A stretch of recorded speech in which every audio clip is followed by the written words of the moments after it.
Hello, welcome to this week's edition of BookBreak Jr. I'm your host, Jeff Eldridge. Each week, we'll continue our journey as we go cover to cover through some of the timeless classics that await you at the DeKalb Public Library. Join me each week as I read more of the story and share information on fun and interesting things happening here at your library. Today, we continue our journey, a journey that started long ago. The Secret Garden was written in 1912 by Frances Hodgson Burnett. So come on. Join me as we travel further into The Secret Garden. Chapter 13, I Am Colin.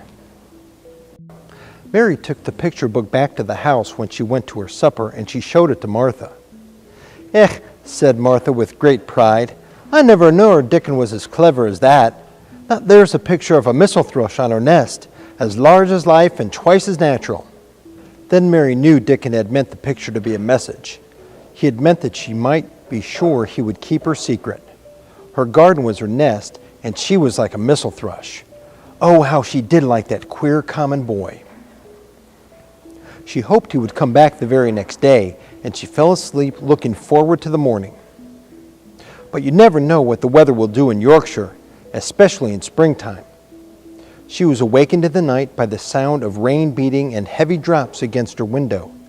It was pouring down in torrents, and the wind was wuthering round the corners and in the chimneys of the huge old house. Mary sat up in bed and felt miserable and angry. This rain is as contrary as I ever was. It came because it knew I did not want it. She threw herself back on her pillow and buried her face. She didn't cry, but she lay and hated the sound of the heavily beating rain. She hated the wind and its wuthering. She could not go to sleep again. The mournful sound kept her awake because she felt mournful herself. If she had felt happy, it would probably have lulled her to sleep. How it wuthered, and how the big raindrops poured down and beat against the pane. It sounds just like a person lost on the moor and wandering on and on crying, she said. She had been lying awake, turning from side to side for about an hour, when suddenly something made her sit up in bed and turn her head toward the door, listening. She listened and listened. It isn't the wind now, she said in a loud whisper. That isn't the wind. It's different. It's that crying I heard before. The door of her room was ajar, and the sound came down the corridor, a far-off faint sound of fretful crying. She listened for a few minutes, and each minute she became more and more sure. She felt as if she must find out what it was. It seemed even stranger than the secret garden and the buried key.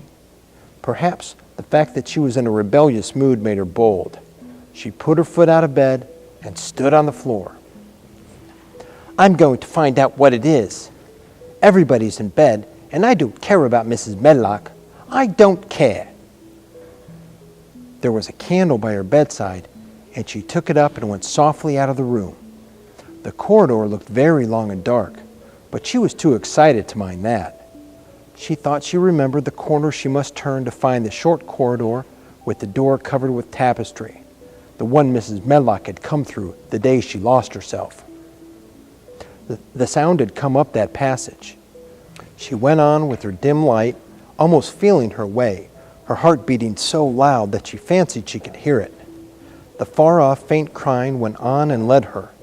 Sometimes it stopped for a moment or so and then began again. Was this the right corner to turn? She stopped and thought. Yes, it was. Down this passage and then to the left, and then up 2 broad steps, and then to the right again. Yes, there was the tapestry door. She pushed it open very gently and closed it behind her, and she stood in the corridor and could hear the crying quite plainly, though it was not loud.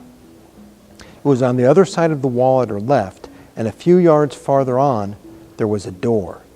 She could see a glimmer of light coming from beneath it. Someone was crying in that room, and it was quite a young someone. So she walked to the door and pushed it open, and there she was standing in the room. It was a big room with ancient, handsome furniture in it. There was a low fire glowing faintly on the hearth, and a nightlight burning by the side of a carved four-posted bed hung with brocade, and on the bed was lying a boy, crying fretfully. Mary wondered if she was in a real place, or if she had fallen asleep again and was dreaming without knowing it. The boy had a sharp, delicate face the color of ivory, and he seemed to have eyes too big for it.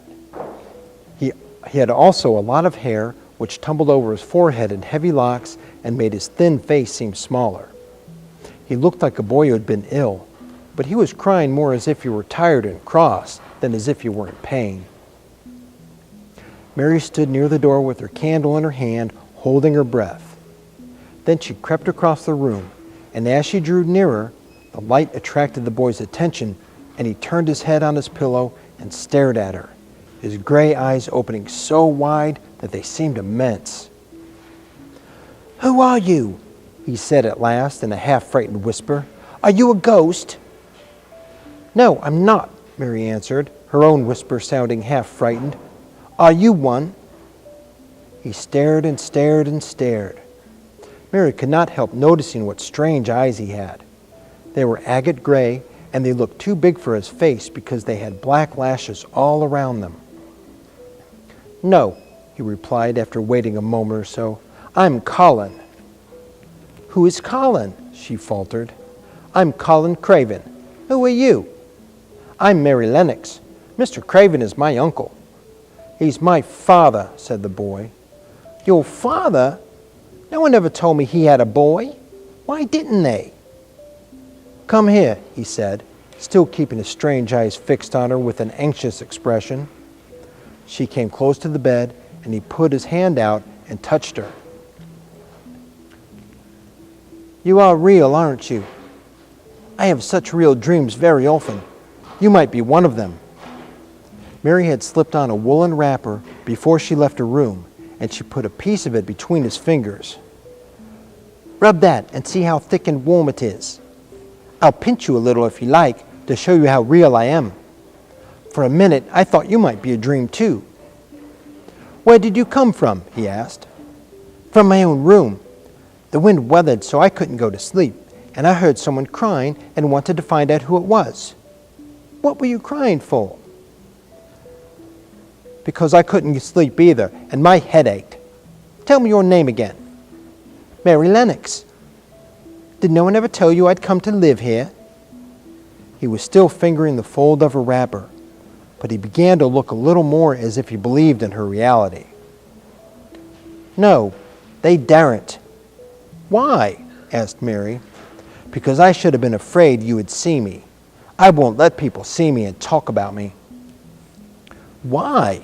Mary asked again, feeling more mystified every moment. "Because I'm like this always, ill and having to lie down.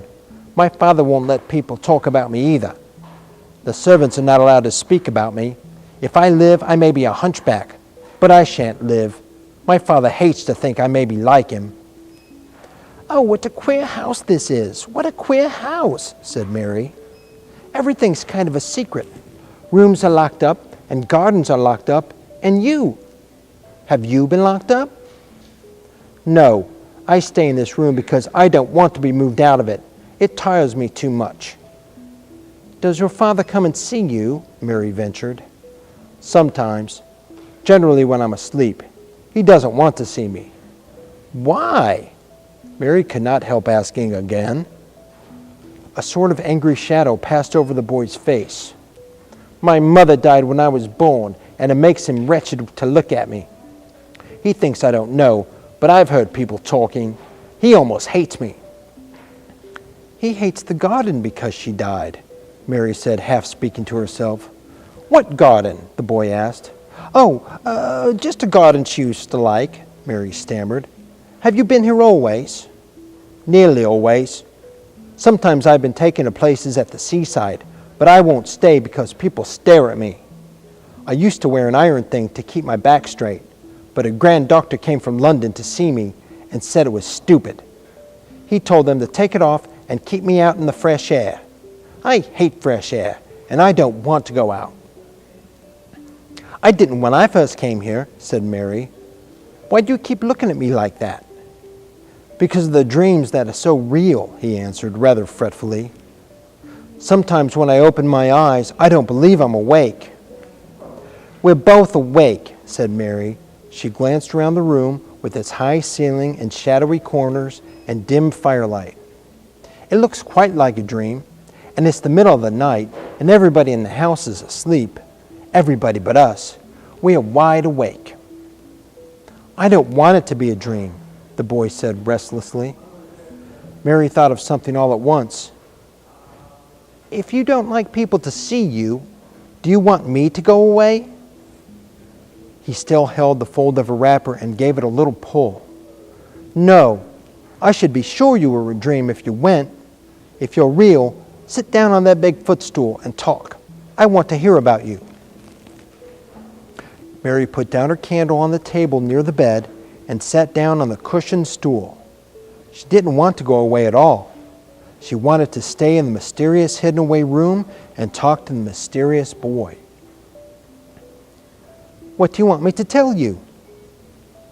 He wanted to know how long she'd been at Misselthwaite. He wanted to know which corridor her room was on. He wanted to know what she had been doing, if she disliked the moor as he disliked it, where she had lived before she came to Yorkshire. She answered all these questions and many more, and he lay back on his pillow and listened. He made her tell him a great deal about India and about her voyage across the ocean. She found out that because he had been an invalid, he had not learned things as other children had. One of his nurses had taught him to read when he was quite little, and he was always reading and looking at pictures and splendid books. Though his father rarely saw him when he was awake, he was given all sorts of wonderful things to amuse himself with. He never seemed to have been amused, however. He could have anything he asked for and was never made to do anything he didn't want to do. Everybody's obliged to do what pleases me, he said indifferently. It makes me ill to be angry. No one believes I shall grow up. He said it as if he was so accustomed to the idea that it had ceased to matter to him at all.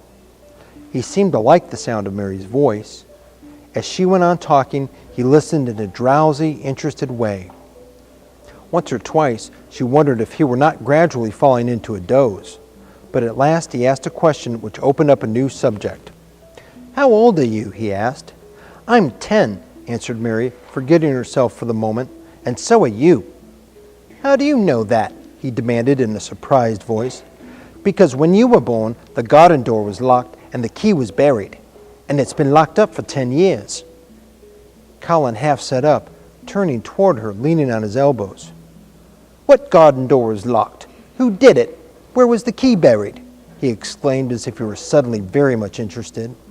It was the garden Mr. Craven hates, said Mary nervously. He locked the door. No one knew where the key was. What sort of garden was it? Colin persisted eagerly. No one's been allowed to go into it for 10 years, was Mary's careful answer. But it was too late to be careful. He was too much like herself.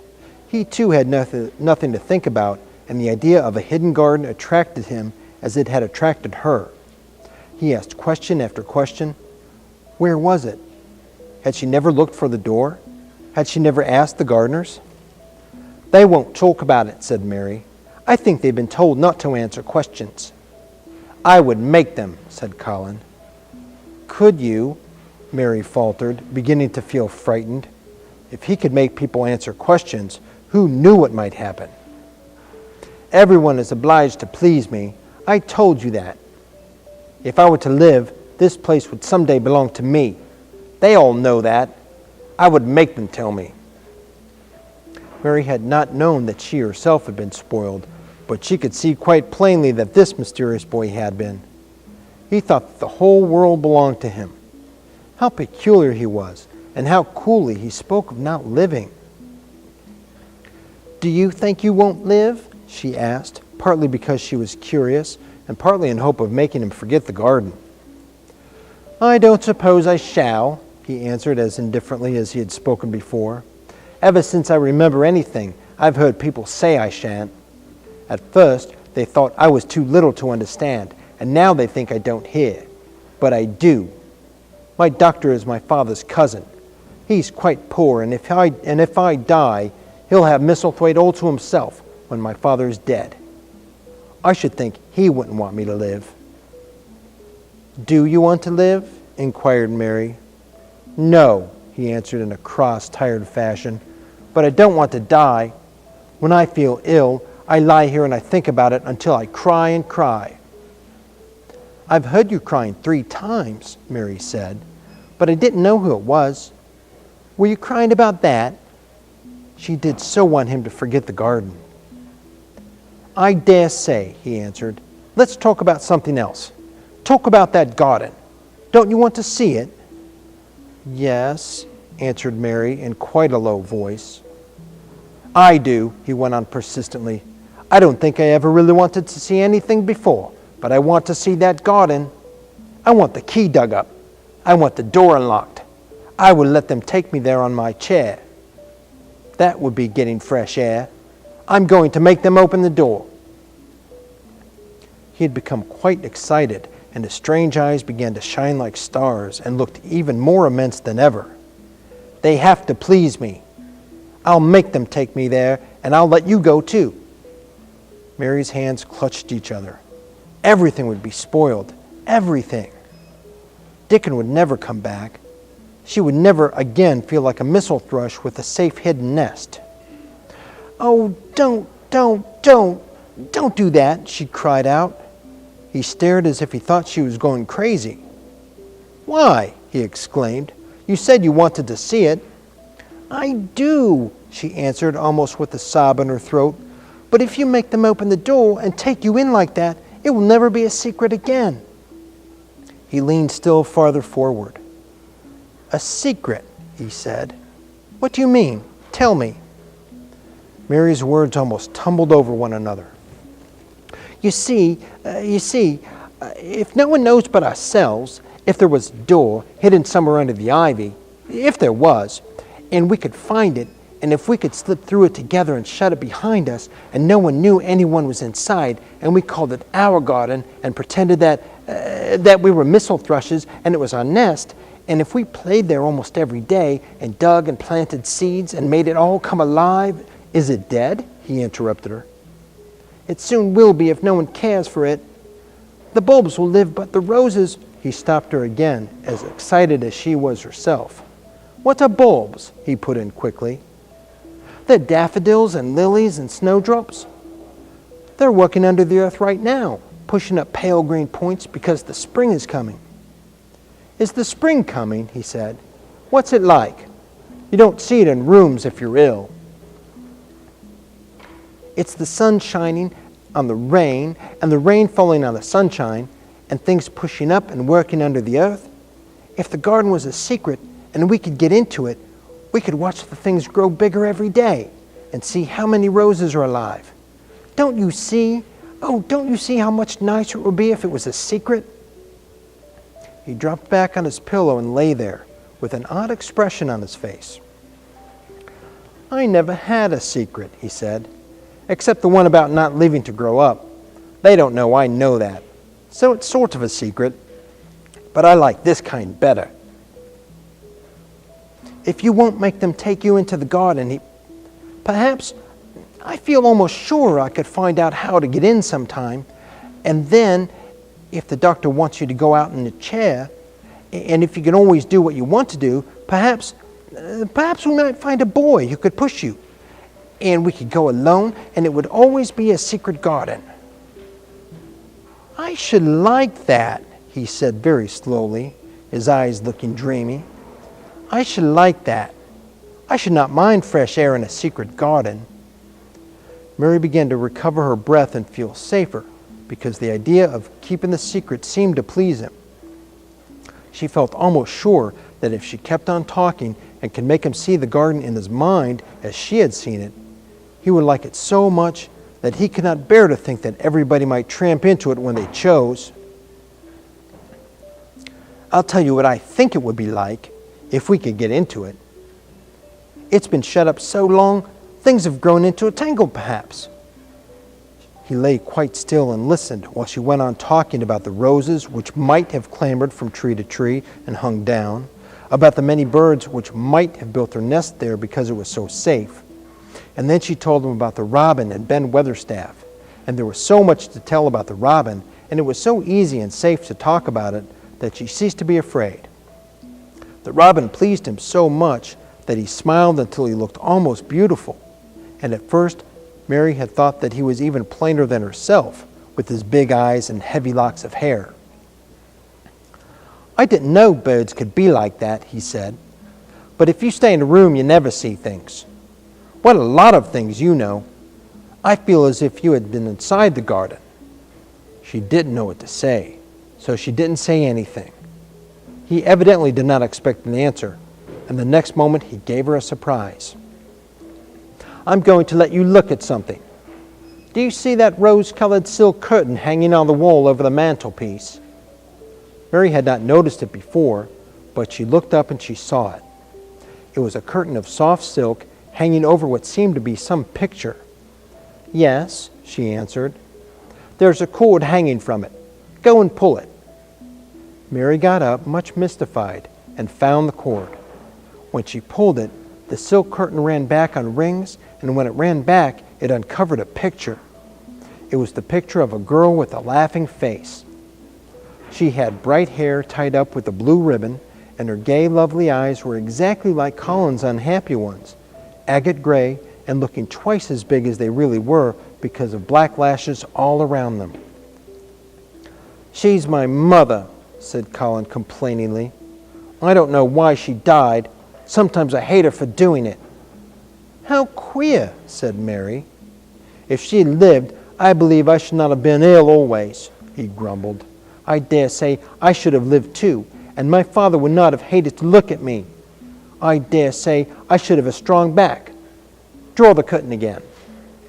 Mary did as she was told and returned to her footstool.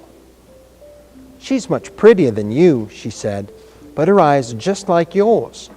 At least they're the same shape and color. Why is the curtain drawn over her?" He moved uncomfortably. "I made them do it. Sometimes I don't like to see her looking at me. She smiles too much when I'm ill and miserable.